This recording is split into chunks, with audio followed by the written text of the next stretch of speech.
what's les gars, tranquille quoi, ça va? Ça va mon pote, je t'ai dit, ça va? Et j'ai la joie aujourd'hui d'accueillir le comédien dans l'émission Arrête ton cinéma, Pierre Lotin. Vous le connaissez dans le rôle de Wilfried, Daddy Tuche. C'est dans la saga bien sûr Les Tuches. Il m'a fait le plaisir d'être avec moi aujourd'hui. Salut Pierre, comment vas-tu? Bonjour, ça va très bien, merci de m'inviter, c'est très cool. Ça fait bien plaisir. On va revenir avec toi sur ta carrière et surtout avec ma première question, comment que ça a commencé? Parce qu'apparemment tu ne te destinais pas forcément pour la comédie et le cinéma. C'était plutôt l'armée, toi, c'est ça? Ouais, c'est ça, ouais. Alors comment que ça s'est passé clairement? Comment que t'en es arrivé là? Non, c'est personnel. Ah, c'est personnel. Là, je décaille. Non. Non, c'est en fait, en fait, dans la Légion, on peut s'engager à 17 ans. Et donc, du coup, à 17 ans, 11 mois et 2 semaines, en fait, j'ai eu la chance en fait, d'aller dans une école. C'est mon père qui m'a dit, ouais, tu sais faire qu'un truc, c'est faire le con, tu vas en faire ton métier, quoi. Et du coup, moi, j'ai fait, bah, ok, je fais le stage au cours Florent, mais après, moi, je m'engage dans la Légion, quoi, dans l'armée, quoi. Parce qu'on peut s'engager beaucoup plus tôt, en fait, dans la Légion. Et du coup, j'ai fait ça, ça a bien marché. Et du coup, je suis resté dans cette voie-là, quoi. Bah, à la base, ouais, moi, mon grand rêve depuis gamin, c'était rentrer dans l'armée, passer éventuellement sous off. C'est ça, carrément le côté obscur du cinéma, quoi. Ouais. Et puis finalement, le cours Florent t'a amené, Ouais. t'en es là aujourd'hui. Ouais. Et Les Tuches, parce que c'est l'un des plus grands succès que tu connais. Tu n'as Ouais. pas fait que ça, d'ailleurs, tu vas nous en parler. Mm. Tu étais plus dans le côté dramatique avant, justement, d'arriver sur le côté de la comédie. En fait, c'est que j'ai commencé par faire du comique, en gros, dans mon école. Et au bout d'un moment, j'en avais un peu marre. Et du coup, j'ai fait du dramatique. Donc, j'ai fait beaucoup de dramatique, en fait, pendant une dizaine d'années. Enfin, pendant une dizaine d'années, non, j'ai des conneries. Non, pendant 5-6 ans. Pendant 5-6 ans. Et après, je me suis remis petit à petit au comique. Aussi grâce un peu aux tuches, quoi. Mais c'est-à-dire qu'il y a eu les tuches 1, 2, 3. Mais entre-temps, ouais, moi, j'ai fait que du dramatique, quoi. Que des trucs tristes, quoi. Et justement, tu t'es fait repérer comment alors pour en arriver là, pour arriver dans la famille des Tuches? J'ai couché énormément. C'est ça. Et, Le secret enfin révélé ouais. aujourd'hui dans l'émission. Et tous les membres de ma famille sont dans le milieu. Non, je plaisante, non, que dalle. Non. Comment je me suis fait repérer? En fait, j'ai gagné un prix dans mon école qui s'appelle le prix Olga Horstig. C'est marrant parce que si on coupe, je passe pour un connard. Et si on laisse la phrase entière, bah, je passe pour un mec bien, c'est dommage. Mais du coup, j'ai gagné un truc qui s'appelait le prix Olga Horstig. Et en fait, dans mon école, c'est un prix où en fait le jury, il y a 150 jurys sur 3 jours en gros. Et c'est tout pareil en fait qui vient voter pour toi. Et en fait, j'ai fait l'unanimité si je puis dire, quoi. Et du coup, ça a plutôt bien marché. Et donc j'ai fait une scène qui a été sélectionnée. Et à l'issue de ça, j'ai eu un agent et les tuches en gros. Parce qu'il y avait la directrice de casting de Full. C'est ça, voilà, qui était là. Dans le jury, quoi. Et en fait, c'est comme ça, quoi. Et ta scène que tu jouais justement à l'école, Ouais. c'était en contraste avec le rôle des Tuches ou c'était vraiment dans la même lignée Non. que ton rôle? Ah, de toute façon, Pour qu'elle te puisse te repérer, il y avait peut-être déjà un petit quelque chose qui recherchait par rapport à ça, non? un petit sens comique, quoi. On va dire vraiment un petit sens comique. Mais je vais éteindre mon portable parce que c'est super relou, là. Putain, je vais mettre en mode avion. Mais non, elle avait repéré un sens comique, on va dire, quoi. Et après, du coup, j'ai passé le casting et moi, l'accent est arrivé assez rapidement, du coup, pour les tuches. Donc, du coup, ça a marché parce que voilà, il y avait une proposition et voilà, quoi. Et ça caractérise vraiment bien ton rôle dans le film, quoi. C'est vrai que s'il y a quelque chose qui ressort beaucoup et que les gens doivent te parler souvent, c'est ça, quoi.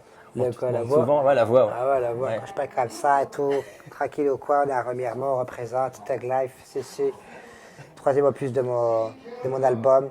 On le sort le 32 février. Enfin voilà, quoi, cette voix-là, quoi. Même si dans le 1, on m'avait demandé de pas le faire, quoi. C'était hyper galère, ça. Mais sinon, ouais, c'est le personnage, quoi. S'il n'y a pas la voix dans le personnage, il n'y a pas le personnage. Il manquait un petit truc, quoi.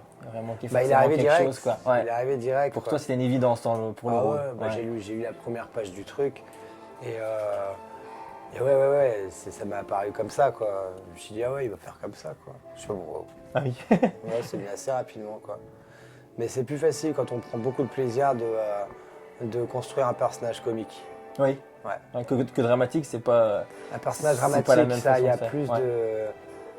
il y a plus de facettes, en fait. Il faut explorer, je pense, beaucoup plus de facettes et rentrer en profondeur sur certains trucs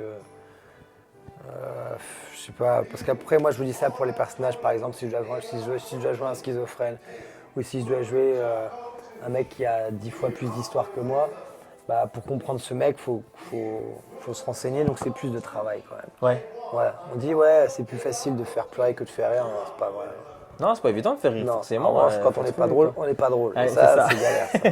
Mais, ouais. Donc, il se murmurerait que, vu le succès, forcément, des 3 premiers, que Wilfried pourrait peut-être revenir dans un 4e opus. On en est où? C'est des rumeurs? Ça commence, probable. ça arrive, on en parle? C'est fort probable.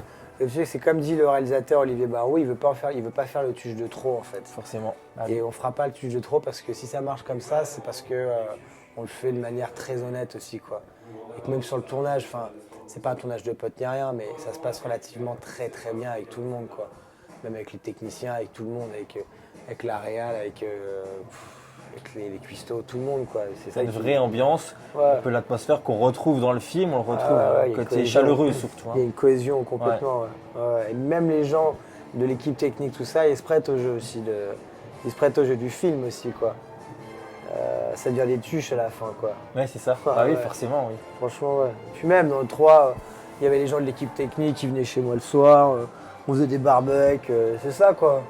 C'est un des premiers tournages en plus qui se passe, vous avez tourné dans la région parisienne pour le Ouais. 3, parce que dans le premier, vous avez tourné dans le sud de Dans la le France premier, principalement, ouais, c'est ça, ouais. et dans le 2, vous partez aux Et États-Unis. dans le 2, on part aux États-Unis. Et d'ailleurs, on a principalement tourné à Montréal. À Montréal. Ah oui, Ouais, c'est Montréal. Surtout tourné à Montréal. C'est le Et un secret tout du petit cinéma. peu. Ah, c'est Alors, on ça. se croit que tout se passe aux États-Unis, puis finalement, ça se passe surtout au Canada, quoi. Et là. Ouais. Mais du coup, non, il s'est surtout fait à Montréal et un petit peu à Los Angeles, un peu à Lancaster. Et on a tourné dans le même désert que la fin de Seven, avec le D'accord. pilotis, Oui. avec la tête, enfin la tête, je viens de dire la fin du film. Alors, Mais, spoil, attention. Ouais, gros spoil. Ouais, bah, pour te poser une dernière question, Ouais. comme l'émission s'arrête ton cinéma, on va l'arrêter ton cinéma à toi, Ouais. et tu vas nous dire quelle est ta scène qui t'a le plus marqué au cinéma en tant que spectateur, ou quelque chose qui t'a marqué pendant les tournages des Tuches, par exemple. S'il y avait une chose à retenir, ou la première chose qui t'arrive comme ça, tu dans la tête, ça serait quoi? Je sais qu'elle est compliquée la question, parce qu'il y a tellement qui peuvent plein de arriver, trucs mais pour les tuches. le premier truc qui te Ouais. saute aux yeux et qui c'est une évidence. Je pense que c'était sur le 1, c'est la deuxième semaine, c'était mon dépucelage. Le dépucelage. Ouais, je me suis dépucelé sur le Ah oui, carrément, on Non, saura je tout. plaisante, non, Ah, on connerie. saura tout dans l'émission, on a du scoop. Ah, c'est une connerie. Non, je sais pas. L'interview vérité. Non, je sais pas, un truc que j'aurais fait. Il s'est passé des 1000 trucs. Quoi, Oui, c'est sur ça, les ouais. tuches. Mais alors, pour la faire un peu plus simple. Ouais. Toi, ton premier souvenir de cinéma, t'es gosse, c'est quoi qui t'a marqué aujourd'hui que tu penses que c'est ça qui t'a fait rêver et qui te donne envie aussi de faire du ciné? Bah, moi, il y a un souvenir, je me rappelle des tuches. Sur le 1, c'est quand j'ai pété le plongeoir de la piscine. Mais sinon, après, dans le cinéma, ouais, c'est les premières fois où je torchais les scènes qui étaient très techniques. Ouais. Ouais. Là, j'avais vraiment l'impression que c'était un métier en fait. Et que Ouais. c'est pas C'est pas accessible à tout le monde, mais c'est que y a des trucs qu'il faut un peu plus se donner quoi. Bah, c'est un vrai travail, hein. Ouais. Mais il y a des gens qui n'arrivent pas à l'assimiler ça. Bah non. C'est dit, Ouais. c'est clair. Mais non. Bah, c'est marrant que tu me poses cette question parce que il y a un souvenir de tournage qui me vient et ça s'est passé à Remiremont en fait. Parce que j'ai tourné un film qui s'appelle, à la base il s'appelait Fantôme et maintenant il s'appelle Royaume. Et en fait c'était l'ingé son qui s'appelle Pierre Sens, gros big up à Pierre Sens aux 3 caméras. Hop. Et donc il faisait juste un mec, donc il y avait la caméra fixe comme ça qui était sur un pied. Il arrive avec un camion comme ça et en fait il devait décharger du bois quoi. Ouais. Et en fait, donc du coup, il n'y avait pas beaucoup d'argent, donc du coup, c'est lui qui faisait le truc. Il n'y a pas de chute, hein, c'est juste à voir, c'était énorme. Et en fait, il baisse le truc et il n'y a rien du tout qui tombe. Et donc du coup, il commence à sortir et puis à aller en haut et à pousser les trucs comme ça. Puis après, il revient en dessous, il enlève des trucs, il revient là. Et je me suis dit, mais ça, c'est du Chaplin. J'étais en train de voir le truc de Chaplin. Parce que ça faisait vraiment quelque chose d'hyper rythmé. Et c'était à Remiremont, c'était... ou Épinal. Non, c'était à Remiremont, ouais. Et je me suis dit, mais cette scène, et il m'a explosé derrière. J'ai dit, il m'a fait exploser derrière. Et je me dis, mais cette scène en accéléré, c'est de l'or. C'est vrai. Parce que c'était hyper symétrique en plus. Il y avait tout. La tenue, tout, comme ça. Il n'arrivait pas, il poussait sur les trucs en haut, comme ça. Nous, on la benne un ton un peu comme ça. On s'est fait une frayeur. Après, il y a tout le rondin qui tombe. Et c'est un truc qui a duré peut-être 10 minutes, un quart d'heure. Et on pourra bientôt voir ça? Vous savez, c'est les tournages d'arrêt d'essai. Ouais, c'est ça, c'est des c'est films du d'arrêt cinéma. d'essai. Ouais. Donc du coup, ça sort. Il n'y a pas beaucoup de copies, quoi. D'accord. Après, moi, je peux te l'envoyer à toi, si tu veux. Bah oui, bah on va pouvoir voir. Et puis s'il y a une bonne Ouais. annonce ou autre, on en profitera même pour la diffuser dans l'émission pour faire connaître un peu le film. Ouais, Ça peut être vachement complètement, sympa. Ouais. carrément.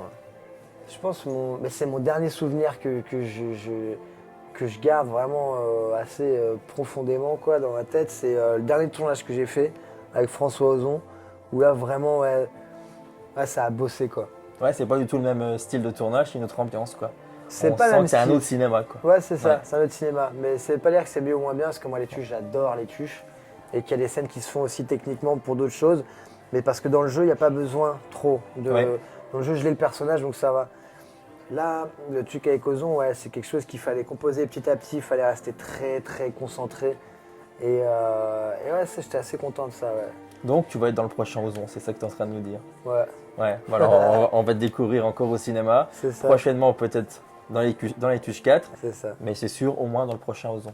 carrément. Bah, ça fait plaisir en tout cas de parler. Bah, de merci ça. Pierre, merci c'est beaucoup cool. d'avoir accordé cette interview à notre émission. Merci à vous. Et puis bonne continuation. Merci, c'est cool.